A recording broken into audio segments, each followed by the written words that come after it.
11월 1일 목요일 인천일보 백초브리핑 시작합니다. 서해상 적대행위 금지구역 시행을 앞두고 북한군이 해안포 포문을 폐쇄한 징후가 포착됐습니다.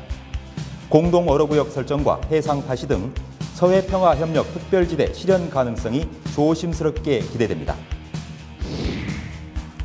인천 부평구가 내년부터 공유자전거 300대를 시범 운영합니다. 스마트폰으로 가까운 곳에 있는 자전거를 빌려 탄 뒤 반납하는 간편한 시스템입니다. 청라국제도시 주민들이 소각장 증설과 GCT 조성 등 현안에 대해 인천시가 불통행정으로 일관하고 있다며 집단 행동에 나섰습니다. 박남춘 인천시장은 협의체 구성과 토론회 개최를 청라 주민들에게 제안했습니다. 투명한 유치원 입학 관리를 위한 처음 학교로 시스템 참여를 신청한 경기도 내 사립유치원이 21%에 그친 것으로 집계됐습니다. 경기도교육청은 처음 학교로 신청 기간을 연장해 오는 15일까지 접수받기로 했습니다. 문재인 대통령과 김정은 국무위원장 내외가 백두산 천지에서 함께 찍은 사진이 여주시 청사 대형 펼침막으로 내걸렸습니다.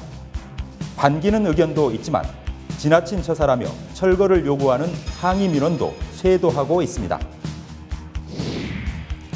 정부와 정치권이 도심지 군공항 이전과 피해 보상을 신속히 진행할 수 있도록 관련법 개정에 나서기로 했습니다. 수원 군공항의 경우 이전 여부와 적정 후보지를 둘러싸고 수원과 화성 두 지역 간 갈등이 계속되고 있습니다. 이상 인천일보 백초 브리핑이었습니다.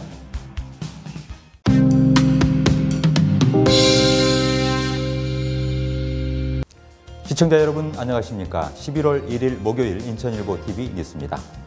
먼저 11월 첫날인 오늘 아침 인천일보 지면에 실린 주요 기사 살펴보겠습니다. 인천판 일면 종합면입니다.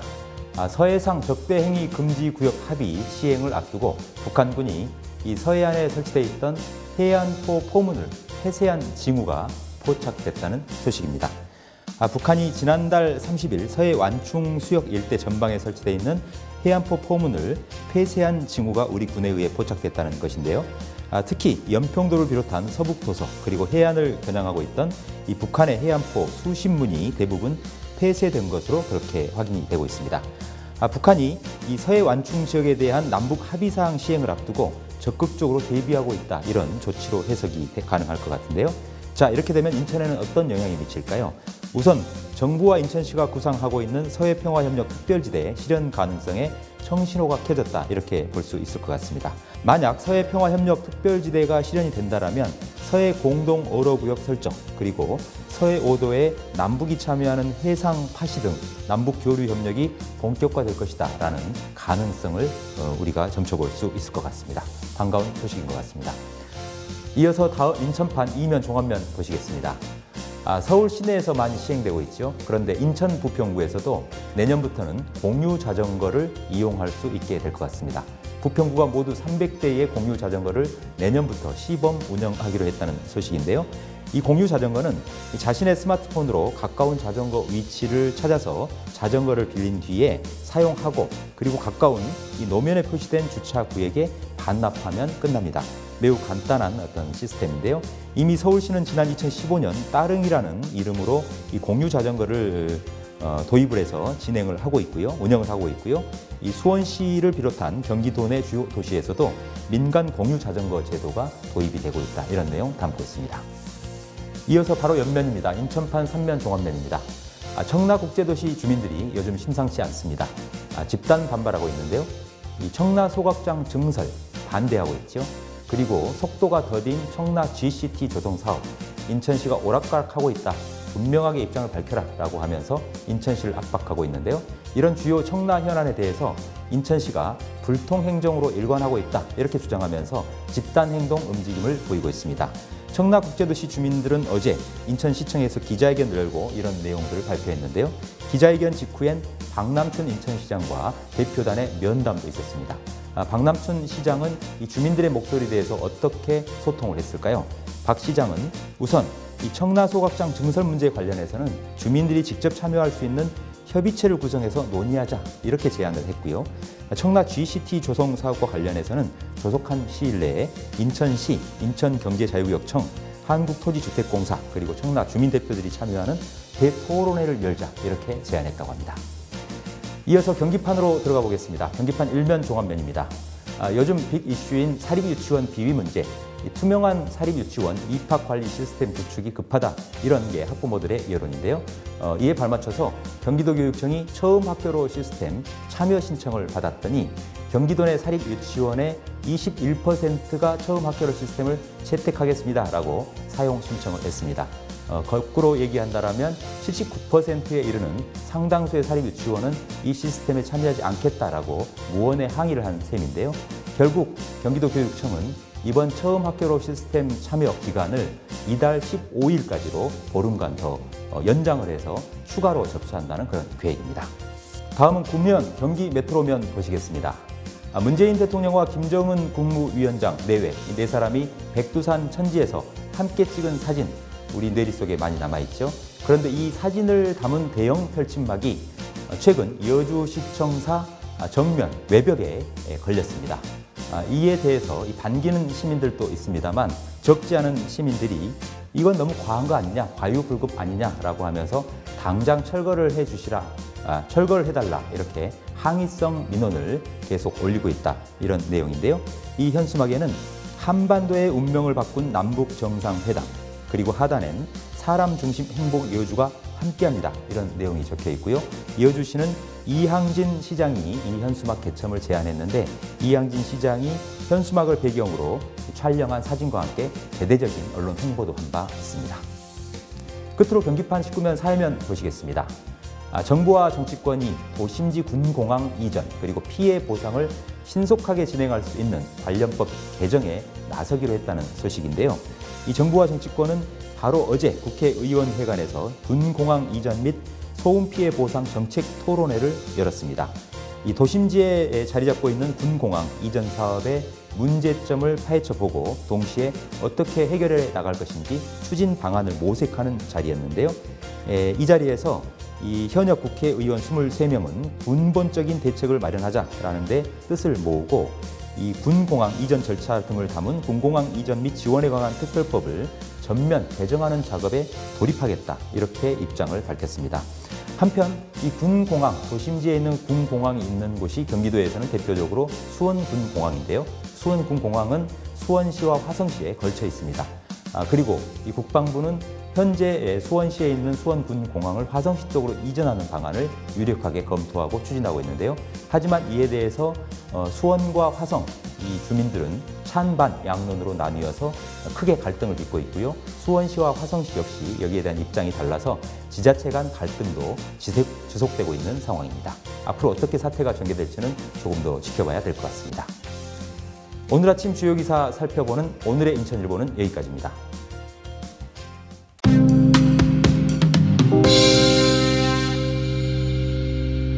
최근 들어 인천 지역 산업시설에서 화재가 빈발하고 있습니다.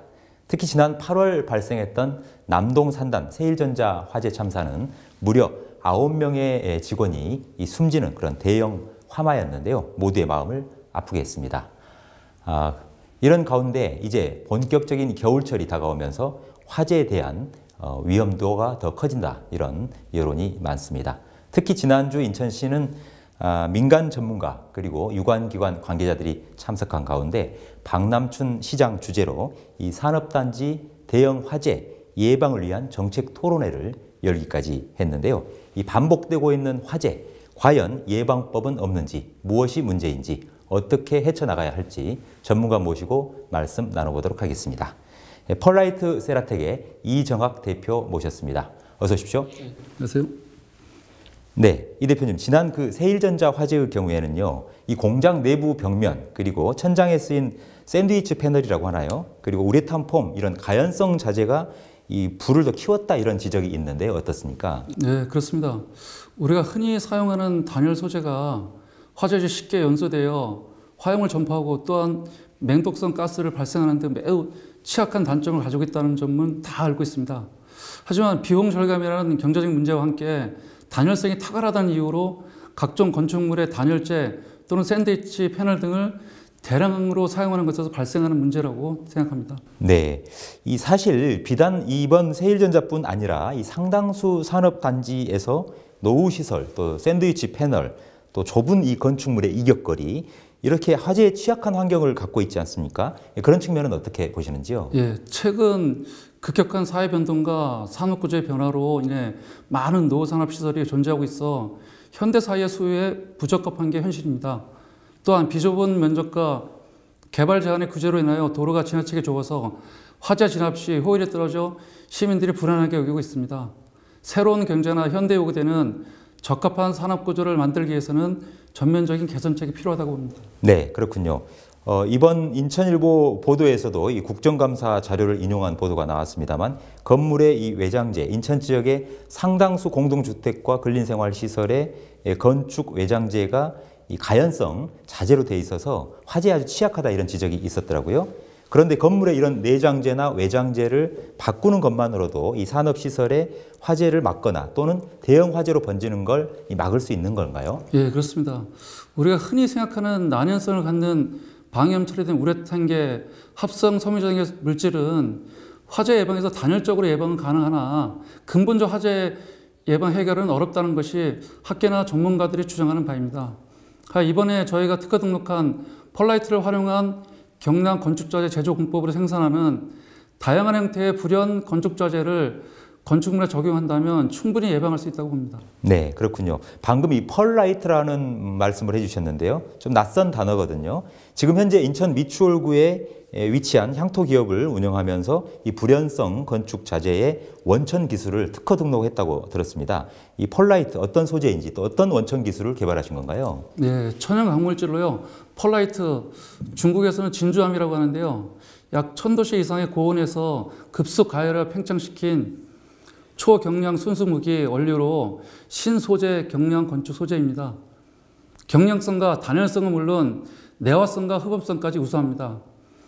여기에 친환경 특성을 갖춘 펄라이트는 중국의 경우 건설자재 전문 정부기관에서 친환경 안전성에 맞는 첨단 신소재 건축자재로 용이하다는 평가를 받아 중국 표준기술서에도 불연 단열재로 명시되어 있을 정도로 인정받는 제품입니다. 아, 네. 중국에서 그러니까 국가가 인증하는 표준 기술서에도 이 펄라이트가 불연 단열재로 명시되어 있다 이거군요. 이런 펄라이트 기술, 그런데 한국에서는 다소 일반인들은 좀 생경한 것 같기도 합니다. 그런데 중국에는 이런 펄라이트 제조 시설이 아주 많이 분포해 있다고 들었는데요. 기존 중국 제품과 이번에 원천 기술을 획득한 이 대한민국의 제품 어떤 차이점이 있을까요? 기존 중국 제품들은 단열성 및 흡음성이 미흡하거나 혹은 경량성 및 환경 친화성이 결여되어 건축용 재료로 이상적인 경량성, 난연성, 단열성, 경제성을 동시에 만족시키지 못하는 문제가 있습니다. 중국과 비교하여 저희 펄라이트 세라텍에서는 각종 유업 처리 기술과 고도 화학 기술 연구를 통하여 기계적 강도를 유지하고 유해 물질이 전혀 발생하지 않도록 되어 있으며 여기에 저비용 고품질의 각종 건축자재로 유업 기술과 석재 마감 기술 등을 응용하여 단열성, 경량성이 우수한 고부와 가치의 건축자재를 만들었습니다. 최근에 저희가 중국을 방문하여 중국 건축자재 펄라이트 협회와 당사가 생산한 시제품으로 기술 토의를 하여 제품의 우수성도 인정을 받은 상태입니다. 아, 그렇군요. 네. 이제 날씨가 쌀쌀해지고 화재가 취약한 이 겨울철이 임박을 했는데요. 이 근본적으로 우리 사회에서 화재를 완전히 없앨 수는 없겠습니다만 화재 예방을 위해서 이 한국 사회가 어떤 노력을 기울여야 할까요? 전문가로서 한 말씀 부탁드리겠습니다. 화재 기본은 예방이라고 봅니다. 가연성 자재를 사용하지 않는 것이 여러 가지 면에서 이익이라고, 예를 들어 가지고 불연자재를 사용하면 안전성을 인정하여 재산 가치를 높게 평가하여 대출 많이 해준다 등의 정부 차원에서 정책적으로 보완할 수 있는 일은 얼마든지 있다고 보입니다. 그리고 민간에서도 미리 화재가 발생한 곳을 찾아 보완하고 개선한다면 어느 정도는 줄일 수 있다고 봅니다. 네, 그렇군요. 이 화재가 한번 발생하면 재산 피해도 피해지만 인명 피해는 정말 돌이킬 수 없지 않습니까? 아무튼 화재 자체가 발생하지 않도록 말씀대로 예방이 최선 아닌가 이런 생각이 듭니다. 특히 이 앞서 말씀드린 세일전자의 경우에는 이 화재가 발생한 지 얼마 안 돼서 또다시 이 인천 서구에 있는 공장에서 대형 화재가 발생했었는데요. 우리 모두 겨울철을 맞아서 화재에 대한 경각심을 가져야 할 것 같습니다. 오늘 말씀 고맙습니다. 수고하셨습니다. 감사합니다. 네, 불연성 자재, 이 펄라이트를 전문으로 다루고 있는 인천에 있는 향토기업 펄라이트 세라텍의 이정학 대표와 함께 화재 예방에 대한 근본 대책에 대해 말씀 나눴습니다.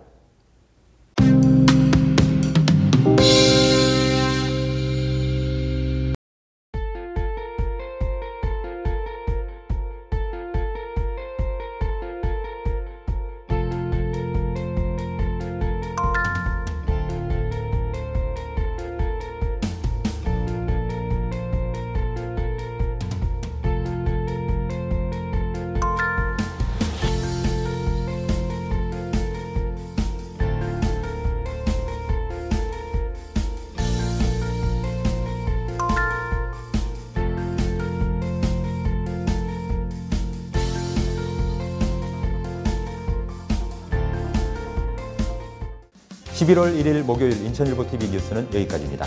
저희는 더욱 분발해서 내일 아침 돌아오겠습니다. 시청자 여러분 고맙습니다.